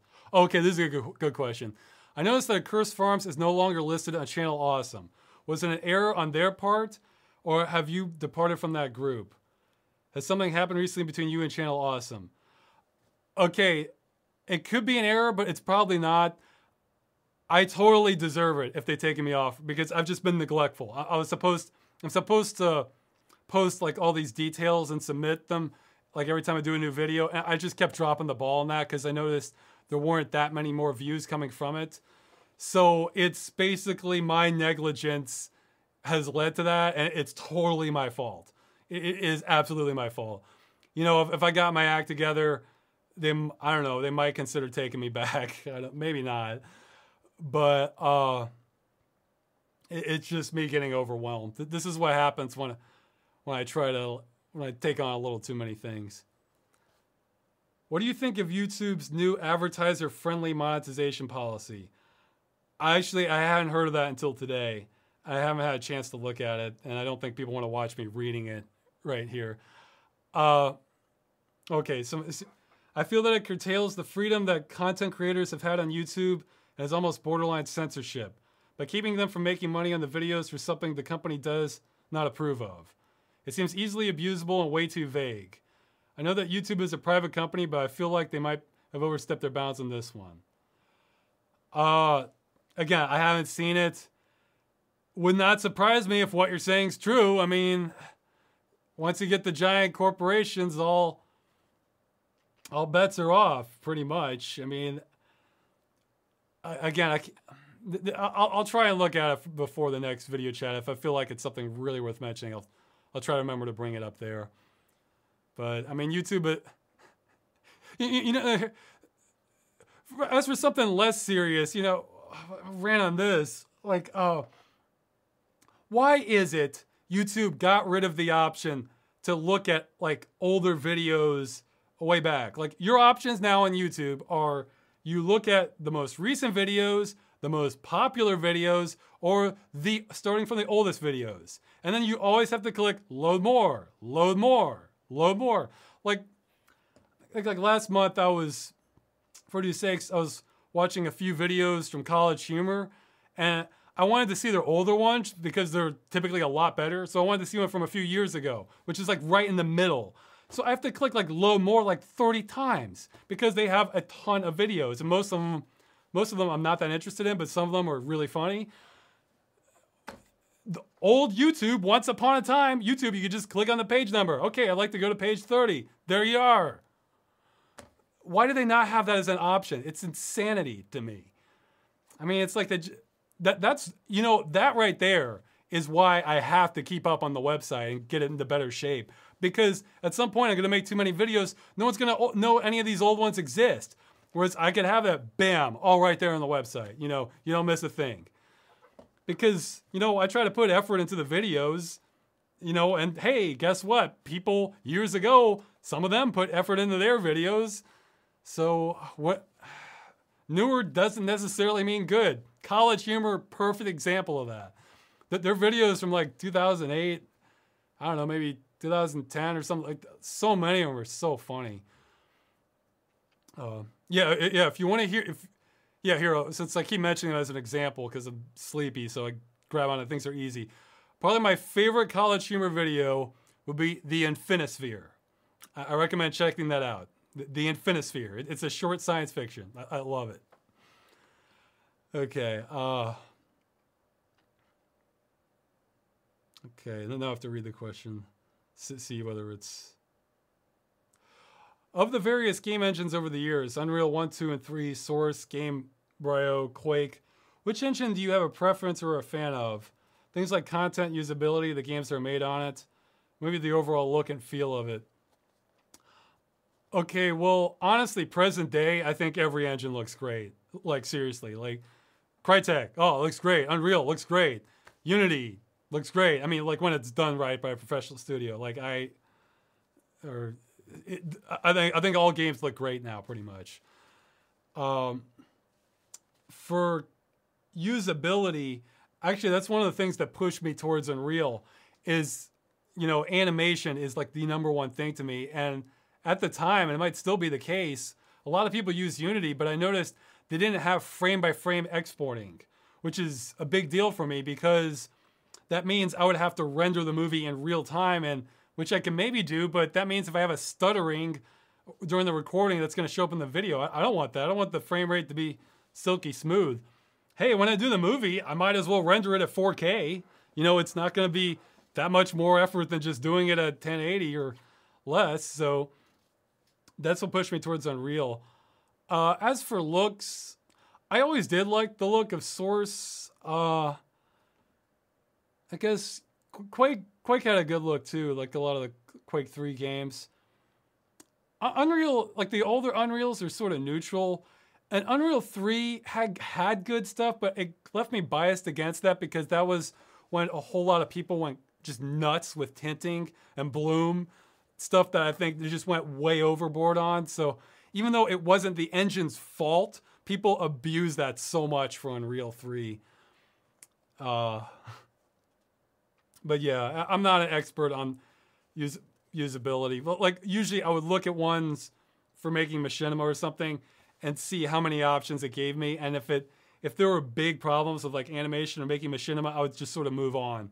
So if you're not making machinima and like, you know, you have your own studio to animate everything, it's a different situation, I think.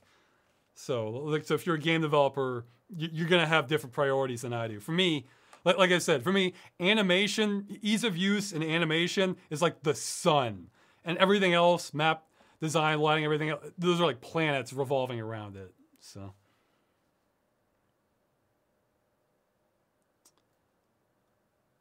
I'm going to skip some. Oh, okay, well, no, this is good. Since you didn't really care for the endings of the original Deus Ex, how would you have done the endings for the game? Or the climax for the game? You know, it's not the concept of the ending. I guess they didn't make that clear in the videos. It's not the concept of the ending. It's that, okay, I spent 24 hours of just this epic game, all this dialogue, all these environments and situations, everything, and it's just two guys talking. Or you talking to a computer. Or just some cheap blowing up. Man, give me like a 5 minute, show me everything that's happening kind of ending. Like, I want to see, okay, so merge with Helios? Fine, let's see JC taking out some cities. Let's see how this new world is evolving. Like, or the Illuminati. Okay, first you start off with your discussion, But then you show vaccine being administered. You show society sort of coming back the way it was, or maybe things are a little off. Or Tracer Tongs, okay, we blow up Area 51. Okay, let's show a Dark Ages. Let's show people suffering. Let's show people banding together in villages and sort of rebuilding. You know, like, give us some satisfaction to the ending. That's what I was getting at. I guess I'll probably repeat this when I do the follow-up. But, I mean, they put so much effort into the rest of the game that we're just like, okay, yeah, here's their ending. Isn't that nice? Okay, bye. Here are the credits. I mean, I'd rather they have them just cut a little bit of the content and give us just some solid endings. Or just give us one good ending. You know, forget the 3 endings. Just give us one good one that's fleshed out. So that's what I was getting at. You know, the expectations were so high considering the rest of the game that it just fell on its face, I thought.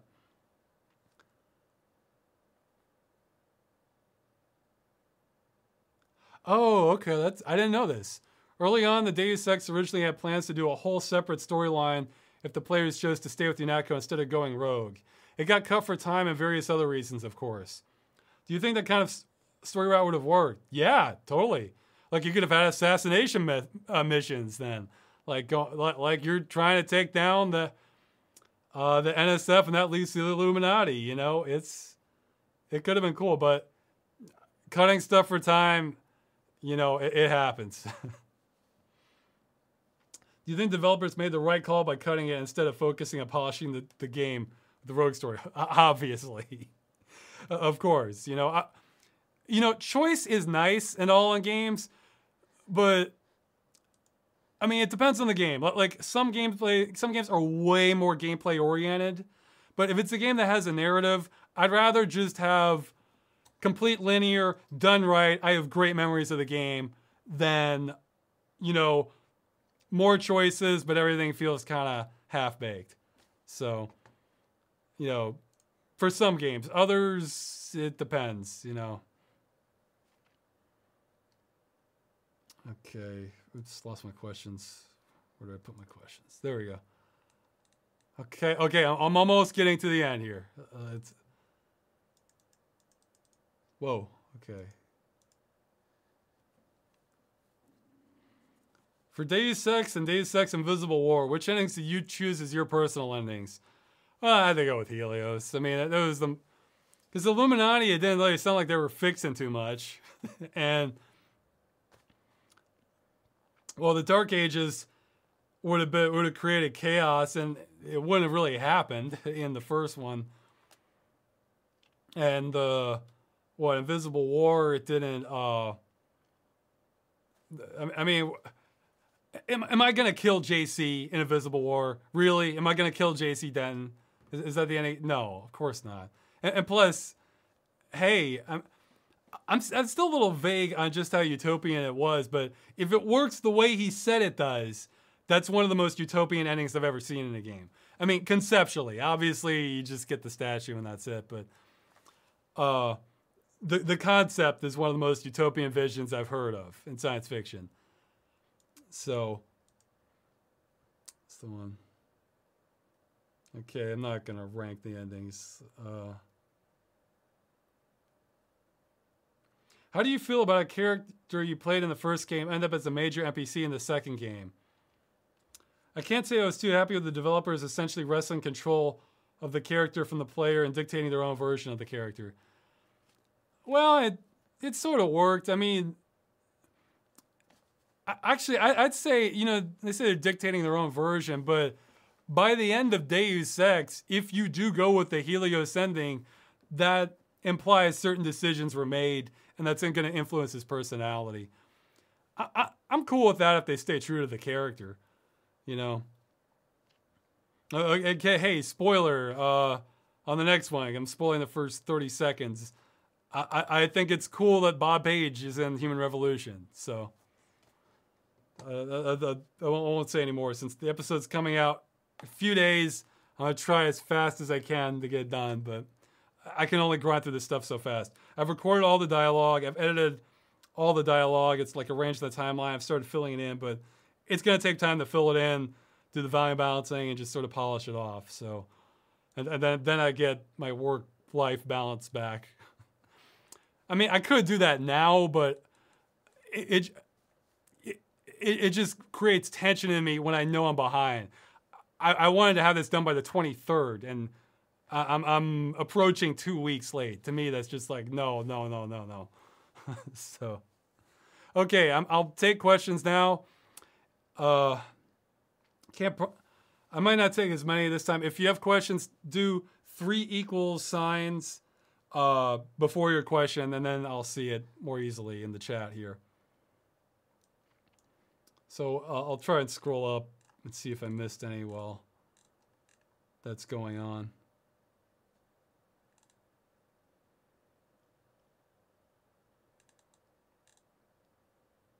Let's see. HQ default. I know of. This is screen name. I know I've answered that question in previous episodes. Maybe. Hey, maybe if you're a good organizing person, maybe you can figure out what's the best balance. Because maybe somebody will go through and help index these things. Then I can just have a big page. We could have like almost a wiki for these discussions that you can just find the answer to your question. Or maybe I should just go over these, repeat some of these in time. So I don't know. What's the best way? What's the best way to handle people asking questions I've already answered publicly in these chats? So, let me know, guys. Again, you can email me, or putting this in the forum thread once this goes up will be the easiest thing. I haven't had a chance to look at many comments. I'm sure I stirred up a lot with Deus Ex, but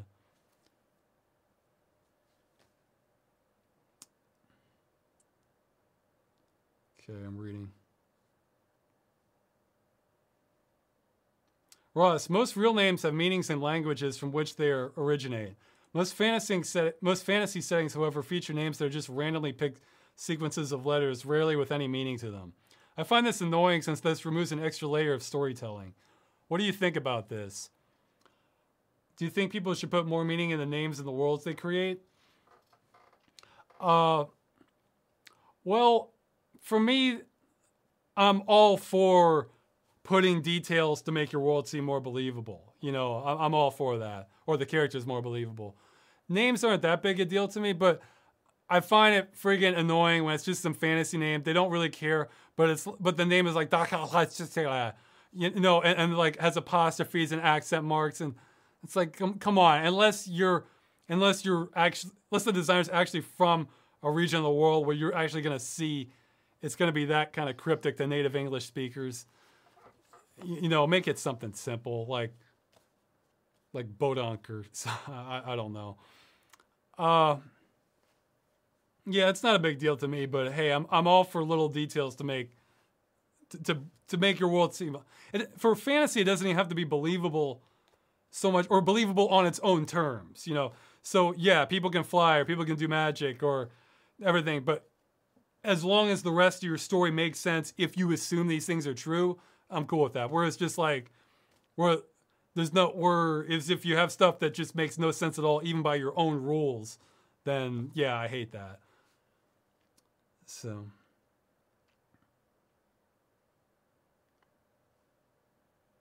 Have you ever played any of the Hotline Miami games?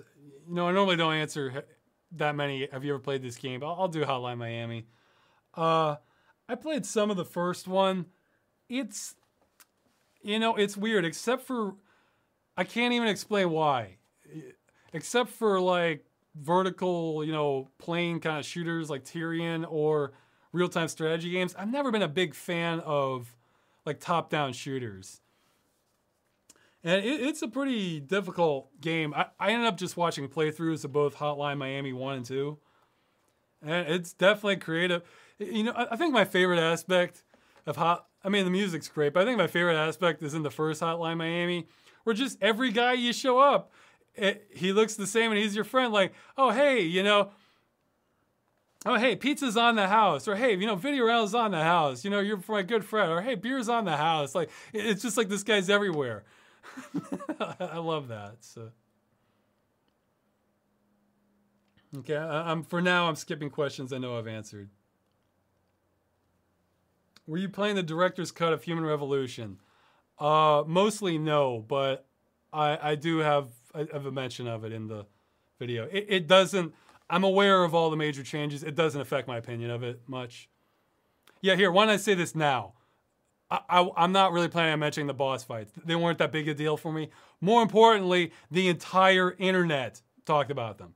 So I kind of want to minimize the stuff I'm talking about. I mean, I'm talking about that everybody else is repeating. So, not that there won't be some overlap, but I wasn't even really planning to mention them.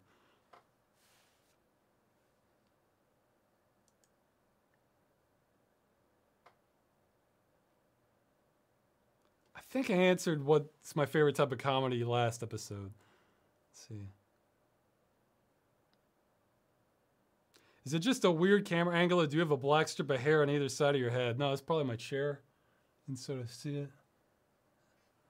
My chair that's falling apart.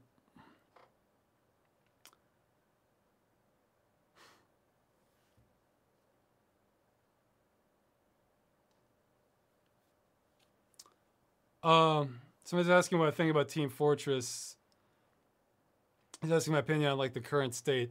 I haven't touched I never got into Team Fortress 2 that much for a few reasons.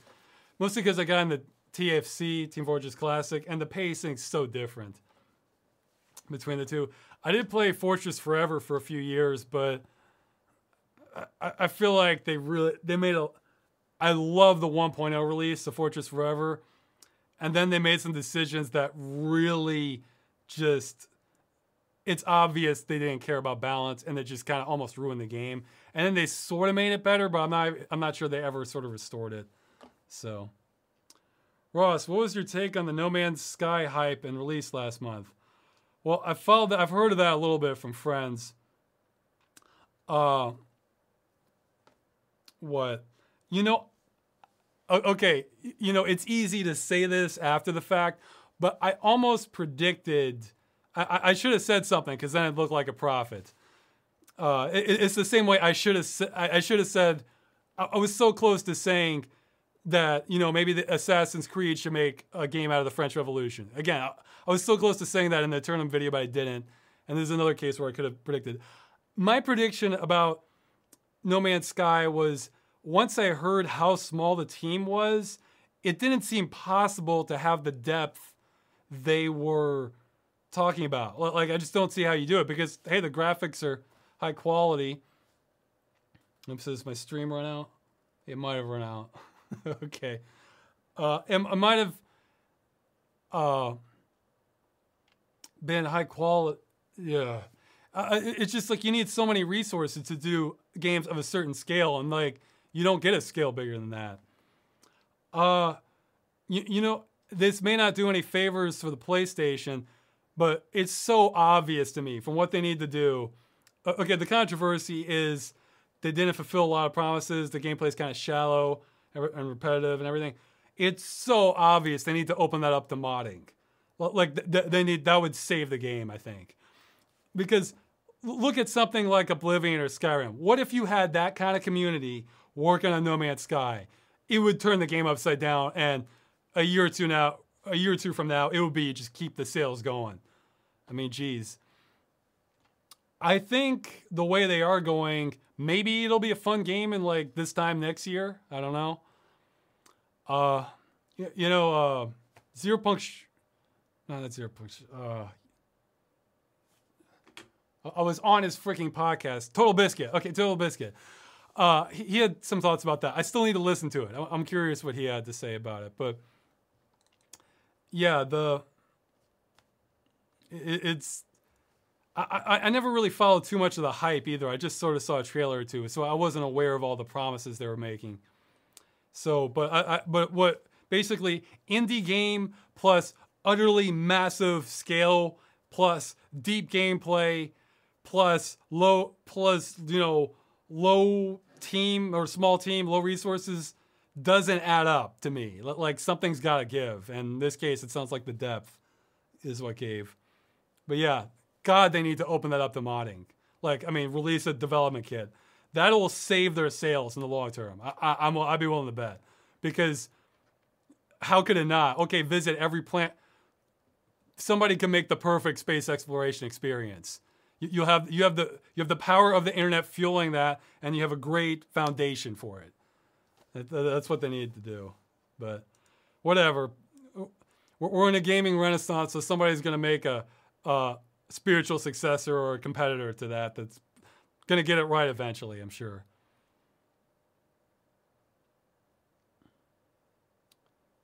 Okay. I'm skipping a few questions. So, sorry if it's one that you really wanted to. It's one that you really wanted to hear. Okay. Some are asking if I played some certain games I haven't. Is your audience growing on YouTube, or are you stuck in the same numbers? I think Deus Ex gave it a boost. I lost 7,000 subscribers overnight because of some YouTube adjustment. I don't know. I think it was 7,000. I think I mentioned it in the last video or the one before. I'm not, the donations make it so I don't even worry about it too much. I just try to do a good job, which is I think how everybody wants it. I don't worry too much if it's too popular. I mean, I don't want to just make stuff to piss people off, but or make them lead the. I want to say this: if I make a video that you hate and that changed your opinion of me and everything, maybe just come back in a year, because if you've been a fan of my videos for something up until this point, I'm probably gonna return to that as an average. I may occasionally do something that people don't like and that maybe I regret even, but I'm trying to. The core of what I want to do is kind of make fun, interesting, maybe a little weird comedies. That's what I want to get back to. And sometimes I get sidetracked doing other things, but that's really what I want to get to at the core. So, yeah, I don't know. Maybe it's growing slowly. And Deus Ex, I think, got a boost. So, have you decided on a game yet you want as an alternative for Planetside 2? He was thinking APB Reloaded could suffice. Maybe. Somebody was saying that wasn't a good choice, actually. But I might consider switching out from Planetside 2 at some point in the future. Or help me figure it out. I don't know. It's just kind of frustrating. You never really have a victory other than just one base. So maybe you should just focus all on one base. And that's once we beat the base, that's the game. Or this point, I don't know. Right now, it's feeling a little aimless for me. So I'm the sort of person who needs purpose in my game. I mean, even if it's an open-ended game, sometimes I make my own purpose. Hey, I'm gonna explore the entire map, and that's my purpose. So when I do that, I win. Okay, I'm gonna go maybe 5 more minutes, and then I'm gonna cut this off because my stream here. I'll just reset the stream. Whatever. I do have more Deus Ex footage in this, but it's not. It's more smaller clips of shots I'm trying to get to show stuff in the videos. Man, I love the punching though. Okay. Are there any tidbits from the movie you would be able to leak without spoiling anything? I mean, it's mostly technical details. Yeah, it's just. Okay, here's a bit I'll spoil. It's probably going to be set in either late spring or summer. I want lots of leaves on the trees.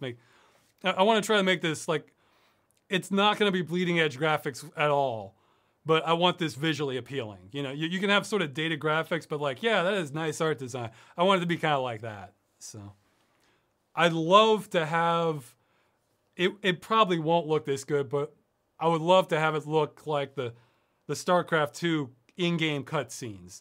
I love their animation quality. The graphics are a little dated, slightly. Probably won't look that good, but that's what I'd love to aim for. Have you read anything by Neil Stephenson, particularly Snow Crash? Yes, I've read Snow Crash, and I've read Reamd.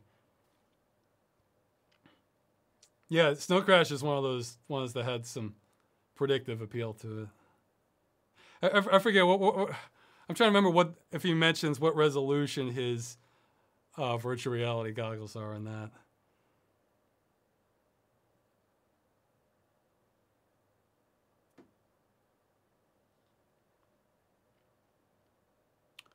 Are you going to play Mankind Divided now? No, I don't plan on covering it. I mean, it's a new game. It's brutal on systems from what I've read. Plus, okay, this is a bit of a spoiler. I think everything, I don't know much about it. I haven't followed it that much, but from what I can tell, it seems mostly like an extenuation of Human Revolution, so I think I'm going to say most of what I need to in the next episode. So it's going to end, the Deus Ex episodes are going to end after Human Revolution for me. Which is the best desert location you have seen in video games? I'd have to think about it. Probably my favorite in movies might be like either Dune or Neverending Story. Like I want something that feels mystical. So,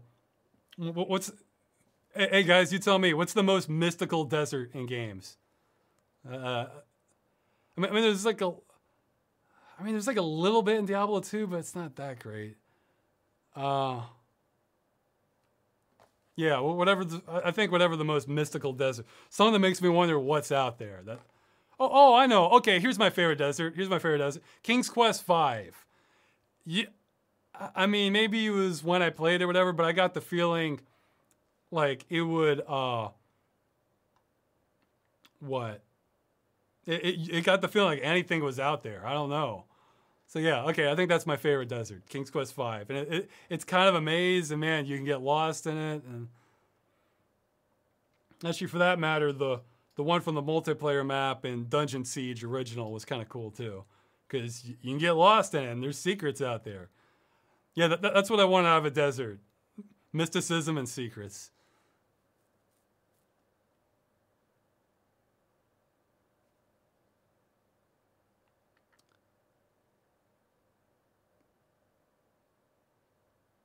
Ross, if it was confirmed to be safe, would you modify your genes or augment yourself? Yeah, genes would be good. I mean, I think it's genetic. I have borderline scoliosis that I try to do exercises. That's basically slight curvature of the spine. Let's see. Being able to think. If you've watched these videos, you probably noticed I'm not always the most quick-witted. I tend to be better when I have like a script and things I've figured out ahead of time. So having a little more quick wit would be nice. Those are the two that come to mind. Although we'd have to be certain that these genes affect them just that way and don't create different problems or have a personality shift or something.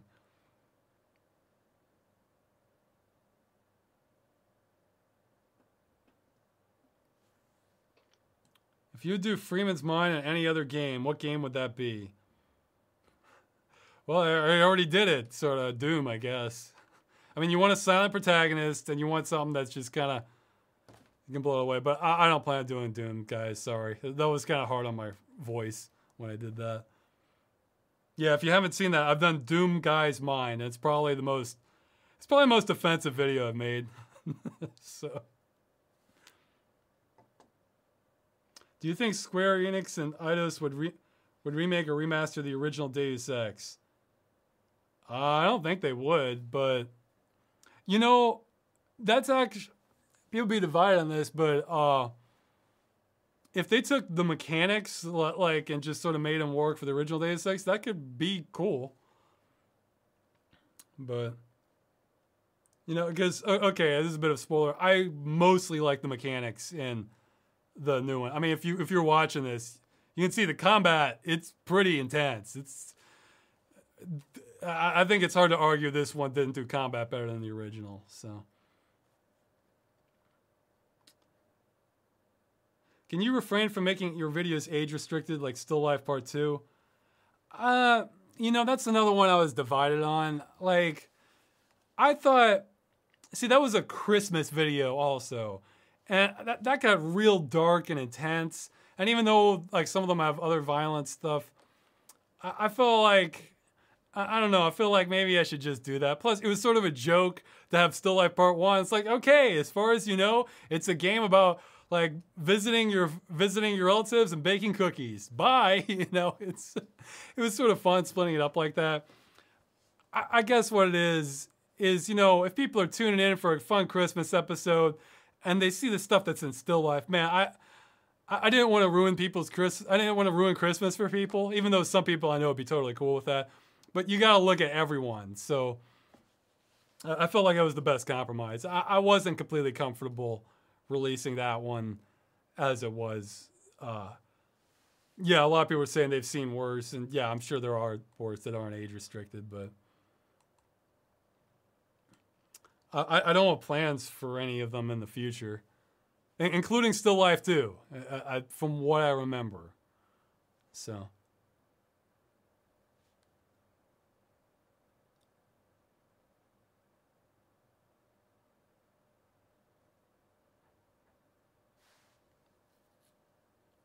Any interest in foreign titles, stuff like Yakuza or Persona series? Well, I actually have covered a few foreign titles. I've covered French games, German games. Polish for The Chosen.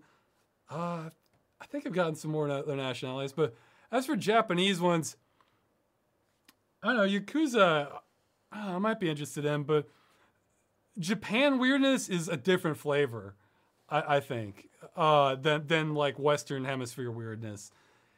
And you know who does that well, even though a lot of people didn't like him in the videos? Tom White of Weird Video Games. He's done. Oh yeah, Quarantine was Canadian. That's right. He's done a great job covering some weird Japanese games, but I don't know. It just depends.